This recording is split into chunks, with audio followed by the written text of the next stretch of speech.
Hello everybody. आज हम लोग बात करेंगे फैक्टराइजेशन ऑफ क्वाड्रेटिक ट्राइनोमियल का। अच्छा, ये क्वाड्रेटिक ट्राइनोमियल है क्या? तो ये आपका क्वाड्रेटिक ट्राइनोमियल ये रहा। यहाँ पे 3 टर्म दिया हुआ है, आपका ओनली 3 टर्म्स दिया हुआ है और यहाँ पे कह रहा है कि आप इसको फैक्टराइज़ कीजिए। तो इसको करने के पहले एक काम करते हैं, हम factorisation by grouping by grouping हम इसको करते हैं, ठीक? और ये पहले हमने पढ़ा भी चुका है। यहाँ क्या देख रहे हैं कि अगर 3ax माइनस 6ay, यहाँ 4 टर्म है यहाँ पे और ये चारों टर्म में हम लोग 2-2 करके इसको ग्रुप करते हैं यहाँ पे। तो आइए ग्रुप करते हैं, यानी 3ax और माइनस 6ay में हम लोग एचसीएफ लेंगे। हम लोग बात जब भी कॉमन लेते हैं तो कॉमन लेने का मतलब होता है आपका एचसीएफ। यानी देखिए यहाँ पे 3 और 6 है तो आएगा हमारा 3, फिर आ गया हमारा ए, आ गया दोनों में ए है तो ए हो गया, ठीक। तो यहाँ क्या बचा हमारा, यहाँ बचा एक्स और यहाँ पे बचा 2y बचा यहाँ पे 2y।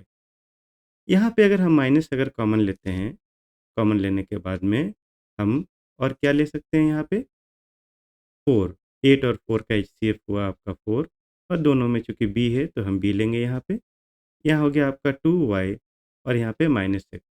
तो ये गड़बड़ वाली बात हो गई ना, इसलिए गड़बड़ वाली बात हो गई क्योंकि यहाँ पे x माइनस 2y है और यहाँ पे 2y माइनस एक्स है। तो इन दैट केस हम करेंगे क्या, एक अगर हम माइनस कॉमन ले लेते हैं ना यहाँ पे, तो आपका हो जाएगा x माइनस 2y, ये हो जाएगा आपका x माइनस 2y हो जाएगा। और आपका ये -4 भी है यहाँ पे, यहाँ तो -4 भी है ना, तो -4 भी तो पहले से है यहाँ पे। तो जब -4 भी पहले से है, तो ये और ये माइनस मिलके हो जाएगा आपका प्लस। तो जब प्लस हो जाएगा तो अच्छी बात है। तो यहाँ पे एक काम हम करते हैं कि हम यहाँ पे लिखते हैं आपका +4 भी। अब सबको समझ में आ गई होगी? और यहाँ पे हो गया आपका x माइनस 2y जो कि पहले से है यहाँ पे और ये हो गया आपका 3a हो गया। अब चूँकि दोनों में हमारा फिर से देख रहे हैं कि फिर जब ग्रुप किए तो इसमें से हमारा x माइनस 2y क्या देख रहे हैं यहाँ पे x माइनस 2y दोनों में कॉमन है। तो x माइनस 2y हमने यहाँ लिया और यहाँ पे क्या बचता है 3a और यहाँ +4b। ये हो गया आपका फैक्टर हो गया, ठीक। अब हम चलते हैं फैक्टराइजेशन ऑफ क्वाड्रेटिक ट्राइनोमियल इसमें। तो जिस तरह हमने देखा कि बाय ग्रुपिंग में 4 टर्म था, उसी तरह यहाँ पे हम 4 टर्म्स लाएँगे। तो 4 टर्म्स लाएँगे हम एक्स स्क्वायर का कोएफ़िशिएंट से लाएँगे। एक्स स्क्वायर का कोएफ़िशिएंट 1 है, यानी कि इसका कोएफ़िशिएंट 1 लिखेंगे और फिर हम लास्ट वाला जो टर्म होता है आपका 18 जो होता है 18, वो वाला टर्म मतलब एक्स स्क्वायर का कोएफ़िशिएंट और लास्ट वाला जो भी नंबर है, ये दोनों को मल्टीप्लाई कर लेंगे। तो 1 टाइम्स 18 कितना होगा? 1 times 18 is equal to your 18।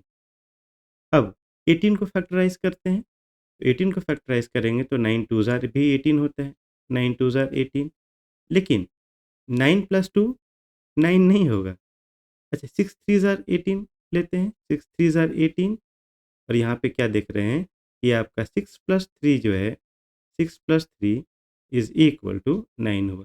यानी कि हम ये 9x के जगह हम लोग लिखेंगे यहाँ पे 6x लिखेंगे और लिखेंगे यहाँ पे 3x लिखेंगे। 18 आपका जैसे का तैसे ही रहेगा और फर्स्ट वाला टर्म भी आपका जैसे का तैसे ही रहेगा।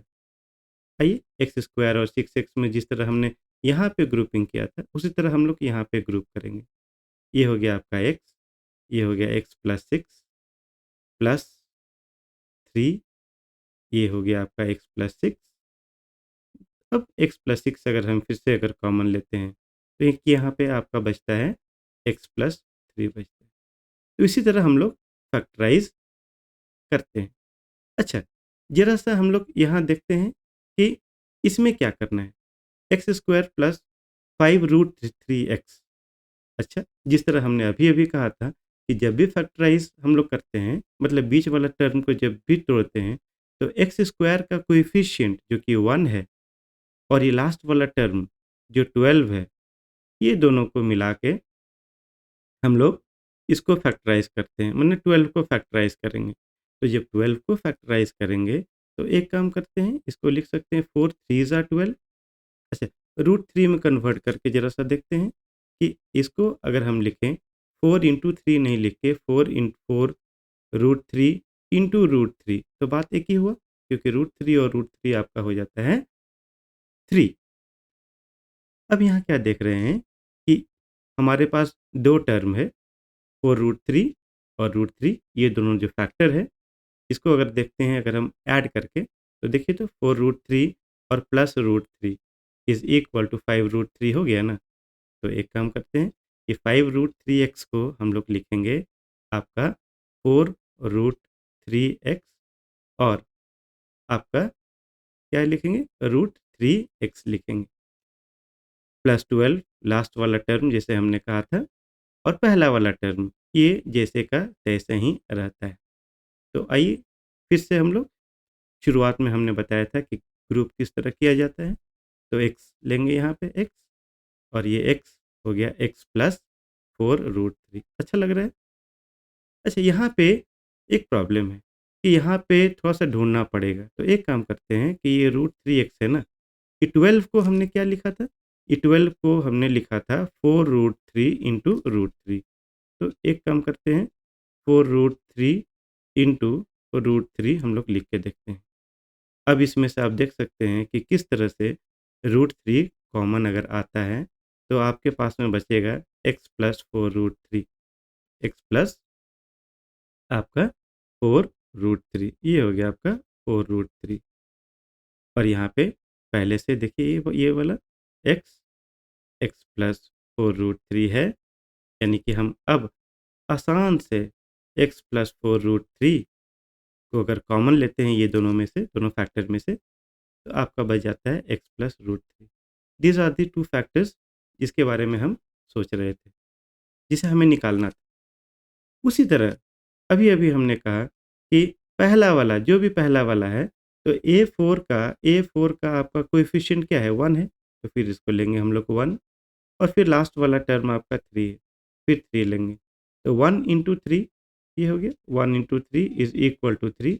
और अच्छी बात ये है कि 1 प्लस 3 इज़ इक्वल टू 4, जो कि बीच वाला है। यहाँ पे देखिए बीच वाला, तो 4 को हम लोग लिख सकते हैं ना, ए स्क्वायर 1 ए स्क्वायर, जैसे यहाँ क्या लिखेंगे? ए स्क्वायर, यानी तो 1 ए स्क्वायर प्लस 3 ए स्क्वायर, ये वाला, ये दोनों टर्म जो मिला हमें, प्लस 3 आपका साइड में, ए4 आपका साइड में। आइए कॉमन लेते हैं, ए स्क्वायर, ये हो गया आपका ए स्क्वायर प्लस 1, उसी तरह प्लस 3 अगर कॉमन लेंगे, तो ए स्क्वायर प्लस 1। माने आसान से आप देख सकते हैं कि ए स्क्वायर प्लस 1 को कॉमन लेने से आपका हो जाएगा ए स्क्वायर प्लस 3, यानी कि जो बचता है, देखिए कॉमन जब भी लेते हैं ना, तो कॉमन लेने का मतलब है कि रिमेनिंग को आप डिवाइड कर दीजिए। जैसे फॉर एग्ज़ाम्पल, एक एग्ज़ाम्पल देते हैं, ए टू द पावर 4 और ए स्क्वायर है। जैसे ए4 और ए स्क्वायर का एचसीएफ हुआ आपका ए स्क्वायर। तो इसका मतलब है कि एक ए टू द पावर 4 को आप ए स्क्वायर से डिवाइड करेंगे तो ए स्क्वायर बचेगा, और ए स्क्वायर को फिर ए स्क्वायर से डिवाइड करेंगे तो 1 बचेगा, जो कि हमने यहाँ पे निकाला। थोड़ा-सा और आगे बढ़ते हैं, और आगे बढ़ के हम लोग क्या देख रहे हैं कि आपके पास में एक लास्ट वाला है, इसको भी सॉल्व कर लेते हैं। रूट 2 एक्स स्क्वायर का जो कोएफ़िशिएंट है आपका, एक्स स्क्वायर का जो कोएफ़िशिएंट है आपका कितना? रूट 2, और लास्ट वाला जो 4 रूट 2।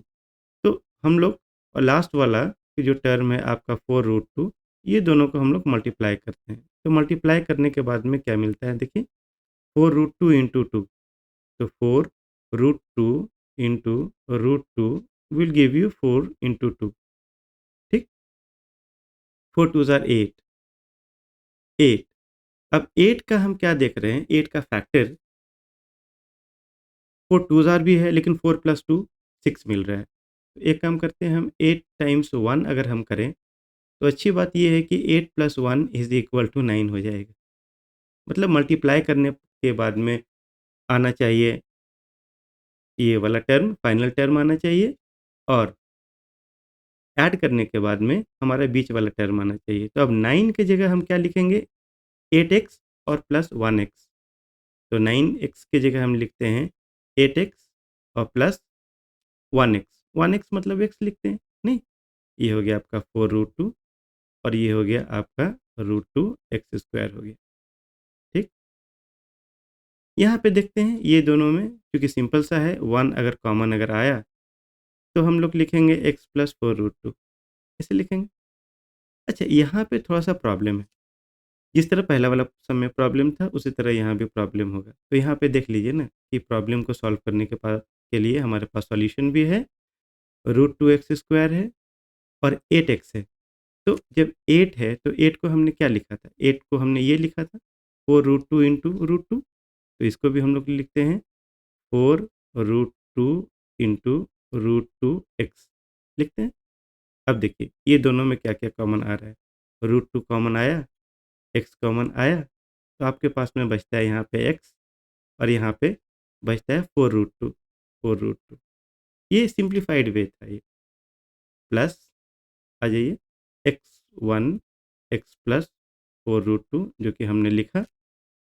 तो अब आ गया आपका x प्लस 4√2 फिर से कॉमन और यहाँ पे आ गया आपका √2x प्लस 1। तो this was in one go, हमने सॉल्व किया एक गो में, एक लाइन में हमने सॉल्व किया और आप लोग इसको पढ़ के बहुत कुछ समझ गए होंगे। अगर सच में समझ में आया होगा तो do like, subscribe, share it among your friends.